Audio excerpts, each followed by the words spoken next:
Mobile silent केले ते सगळ्यांनी.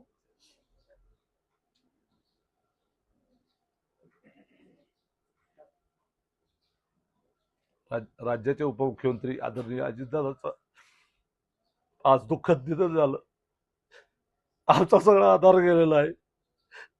आमचं कुटुंबाचा प्रमुख गेला. राष्ट्रवादी परिवाराचा प्रमुख गेला. अचानक असा इतका महाराष्ट्रामध्ये जीव तोड काम करणारा नेता, पहाटे 4 वाजता उठून सगळ्या समाजाकरता दिवस रात्र काम करणारा नेता अशा पद्धतीनं जाईल असं स्वप्नात सुद्धा वाटलं नव्हतं. हे घडलं.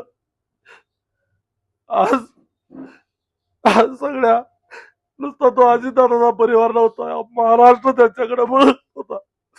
उद्या तो मुख्यमंत्री महाराष्ट्राचा म्हणून स्वप्न बघत होतो. अचानक आज अजितदादा आज ही धक्कादायक बातमी आली. अक्षरशः सगळं कोसळल्यासारखं झालंय. सगळं याच्यातून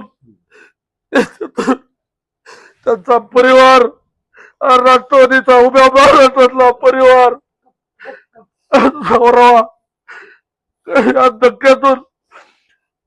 या धक्क्यातून सगळ्या कार्यकर्त्यांनी, महाराष्ट्रातील अजितदादावर प्रेम करणाऱ्या सगळ्यांनी सावरलं पाहिजे. या माणसामुळे उद्या महाराष्ट्रातील विकासाचा गाडा थांबतो का काय?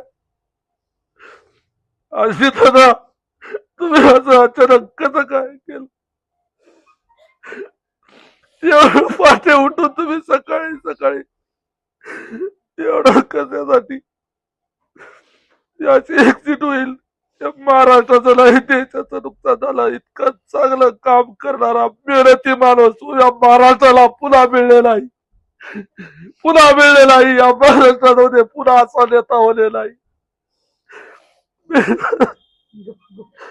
माझा परिवार आणि माझ्या सगळ्या जिल्ह्याच्या वतीनं तुम्हाला श्रद्धांजली अर्पण